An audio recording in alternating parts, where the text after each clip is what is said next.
बिस्मिल्लाहिर्रहमानिर्रहीम, अस्सलाम वालेकुम। आज यूक्रेन ने रूस पर जो हमला किया है ये तारीख में लिखा जाएगा, किताबों में पढ़ाया जाएगा। और ऐसा लग रहा है कि अब यूक्रेन की जंग शायद न्यूक्लियर जंग पर जाकर ख़त्म होगी और ये सब तबाह होंगे। इसके अलावा कोई रास्ता नहीं बचा।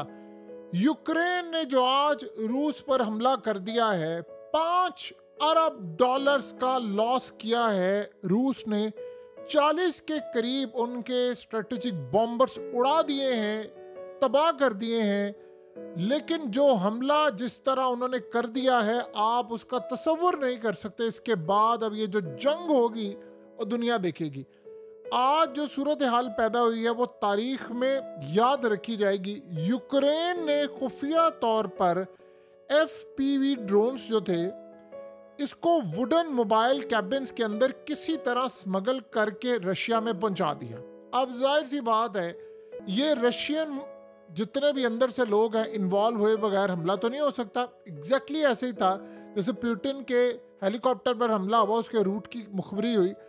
अब आप सोचे 18 महीने तक इसकी प्लानिंग होती रही और इस हमले के पीछे जो सूरत हाल पैदा हुई, ये जो ड्रोन्स थे ये असल में छुपाए गए थे कैबिन के रूफ के अंदर, और उसके बाद ये ट्रकों में बंद करके इनको खुफिया तरीके से किस तरह रशिया में पहुंचा दिया गया। जैसे ही रशिया के अंदर पहुंचा दिया गया, रिमोट कंट्रोल से कंट्रोल होते थे, यूक्रेन ने बटन दबाया, उसके बाद छत के दरवाजे खुल गए और दर्जनों ड्रोन्स अचानक से ट्रक से निकलते हैं और उसके बाद जाकर रूस के स्ट्रेटेजिक बॉम्बर एयरक्राफ्ट 40 के करीब थे, उनको जाकर हिट किया। और ये असल में लॉन्ग रेंज मिसाइल वाले थे। ये इतनी तबाही है कि आप इमेजिन करें, रशिया इसको अगर एक्सपोर्ट कर दे तो 5 से 7 अरब डॉलर वो कमाए। खुद इनके 2-2.5-3 अरब डॉलर यानी इनकी कॉस्ट आती है। आप समझ रहे 5 अरब डॉलर का लॉस हुआ है। ये तारीख में हमने ऐसा हमला कभी देखा ही नहीं है। इस ऑपरेशन का नाम उन्होंने जो खुफिया कोड रखा था, वेब नाम रखा था, और इन्होंने जाकर रशियन एयर बेसिस बिलाया से लेकर 4 के करीब जो इनकी बेसिस उसको हिट किया है। और ये इतनी तबाही हुई है कि आप सोचें कि इनके बहुत सारे तैयारे जो स्ट्रेटेजिक बॉम्बर से अर्ली वार्निंग सिस्टम था, जो खास तौर पर कंट्रोल एयरक्राफ्ट थे, वो सब के सब इन्होंने तबाह कर दिए। पूरे रूस में इस वक्त तबाही मची। आप इमेजिन करें, इतने ड्रोन से कि एक शख्स, आप गौर कर रहे हैं कि ये जब आए थे खास तौर पर ट्रकों में, तो वो ट्रक के ऊपर खड़ा हो गया कि ड्रोन्स को बाहर नहीं निकलने देना। क्योंकि होता ये था कि पीछे वो बटन दबाते थे और छत का दरवाजा खुलता था और उसके बाद ड्रोन उसमें निकलते। वो छत के दरवाजे के ऊपर खड़ा हो गया, मैं मर जाऊंगा लेकिन अब मैंने इन ड्रोन्स को निकलने नहीं देना। इतनी तबाही हो गई जिसका आप तसव्वुर भी नहीं कर सकते। यानी आप अंदाजा कर रहे हैं कि सारे के सारे ड्रोन्स जाकर मुकम्मल तौर पर टारगेट पर हिट हुए। और इस सूरत हाल में जो सबसे हैरानकुन बात है कि जितने यूक्रेन के तमाम लोग थे जो इस ऑपरेशन के अंदर गए थे, इनकी इंटेलिजेंस एजेंसी SBU, ये सारे के सारे वापस लौट कर आ गए। और इस सूरत हाल में एक भी बंदा उनके बकौल कि अभी तक हमारा नुकसान नहीं हुआ और हम सारे के सारे ऑपरेशन करके वापस आ गए। और ये तारीख का सबसे ज्यादा भयानक, सबसे ज्यादा खतरनाक, जिसको तकरीबन 1.5 साल से 18 महीने तक लगे, ये इतना तबाहकुन था कि पूरे का पूरा रशिया आज लरज़ उठा है। वह ये था कि पिछले साल यूक्रेन के मिलिट्री इंटेलिजेंस ने इनको यानी ड्रोन्स वगैरह भेजकर तमाम की तमाम चीज़ें, बॉम्बर्स जो रशियन एयरक्राफ्ट थे, स्कैन किए। फिर उसके बाद उन्होंने अपने आर्टिफिशियल इंटेलिजेंस को ट्रेन किया और उसके बाद वो इस एल्गोरिदम को ट्रैक करते हुए गए। आप अगर गौर करें तो एग्जैक्टली इंडिया का ये प्लान है। इंशाल्लाह अल्लाह की अगर पूरी उम्मीद है कि इस दफ़ा इंडिया जब आएगा तो हम उसका जवाब देंगे। ये जो इजराइल के ड्रोन्स पाकिस्तान आए थे, ये क्यों मोदी बार बार कहता है कि जी हमने जो पाकिस्तान पर हमला किया, ये तो एक सिर्फ और सिर्फ ट्रेलर था, ऑपरेशन सिंदूर तो बाकी है। इन्होंने पाकिस्तान में जब ये आए तो इन्होंने हमारे एरियाज को स्कैन किया, लाहौर में गए, इवन के गुजरांवाला, पंजाब, जहां जहां ये ड्रोन जा सकते थे गए। ये ड्रोन जब वहां पर गए तो इन्होंने एरियाज को किया स्कैन।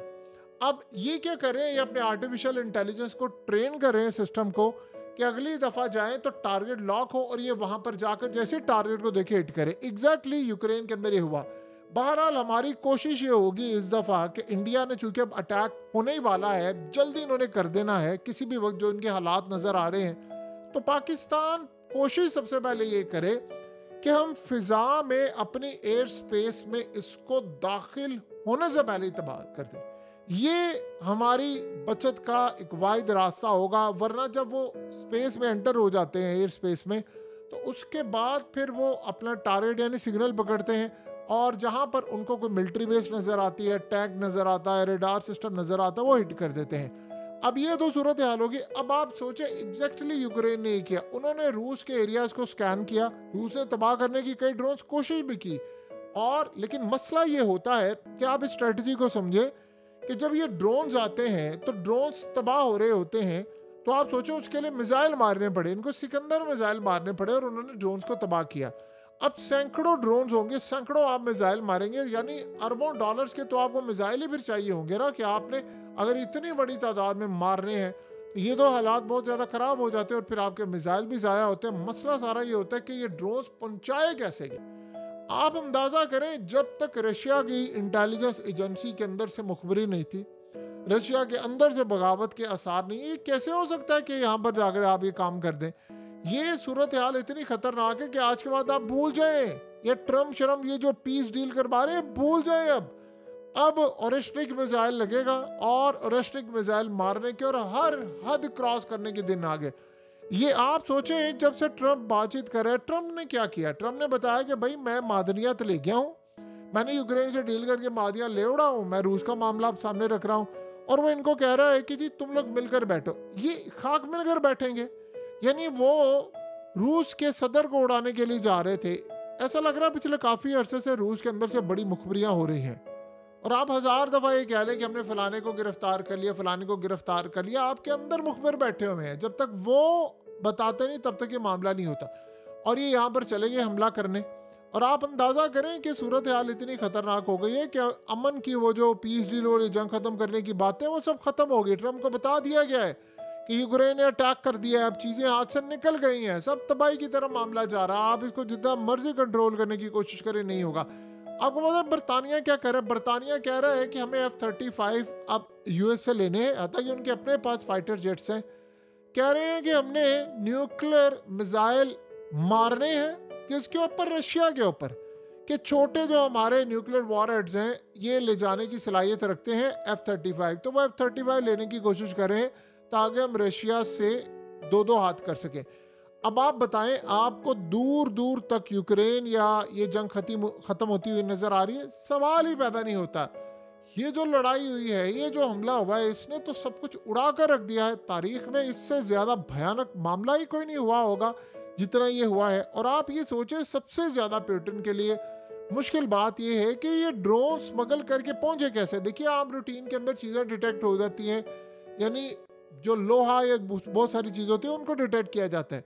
ये किस तरह उन्होंने स्मगल करवाए, कैसे उन्होंने वहाँ ड्रोन्स भिजवाए, कैसे खुफिया तरीके से ये काम किया और उसने जाकर अंदर तक हिट किया, ये मामला तो बहुत ज़्यादा ख़राब है। और आप अंदाज़ा करें, यहाँ रूस की इंटेलिजेंस एजेंसियाँ फेल हुई हैं, अंदर के मुखबिर बैठे हुए थे सारा काम। सबसे मसला ये होता है, रूस के लिए सबसे बड़ा झटका ये है कि अंदर के लोग अगर मुलव्विस ना होते ये काम नहीं हो सकता था। जाहिर सी बात, आप ट्रक लेकर गए, आपने वहाँ कैबिन पहुँचाए, आपने किसी एक खास जगह पर उसको जाकर लोड किया और वो उड़ना शुरू हो गए, रेडार से उन्होंने पीछे हटे। अब आप सोचें होता क्या है कि जब आप इतने सारे ड्रोन्स मारते हैं तो रेडार जो होता है वहाँ डिटेक्ट भी नहीं हो पाते, और जो मिसाइल सिस्टम होता है, डिफेंस सिस्टम, उसने मिसाल के तौर पर लट से उसने टारगेट करने हैं चंद ड्रोन्स। अब उसके बाद उसको दोबारा मिसाइल लोड करने की जरूरत है। जितनी देर में वो मिसाइल लोड करने होते हैं वो ड्रोन्स बाईपास करके चले जाते हैं। इसका मतलब है कि रशिया में आप अटैक कर सकते हैं, आप कहीं पर भी अटैक कर सकते हैं। इसका मतलब है पुतिन की सदारती महल तक अभी हमला हो सकता है। ये सूरत हाल बड़ी खतरनाक है, बहुत ज़्यादा खतरनाक है। और आज के बाद आप भूल जाए अमन की जंग होगी, फलाना होगा, ये होगा।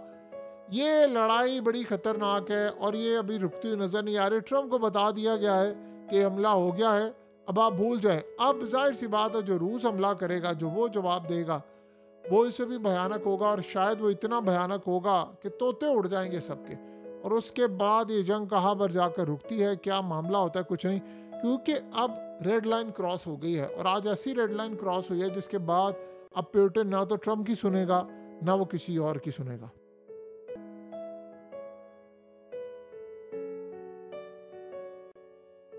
हकीकत टीवी को सब्सक्राइब करना मत भूलें, वीडियो को लाइक करें, शेयर करें और कमेंट सेक्शन में अपनी राय का इजहार ज़रूर करें।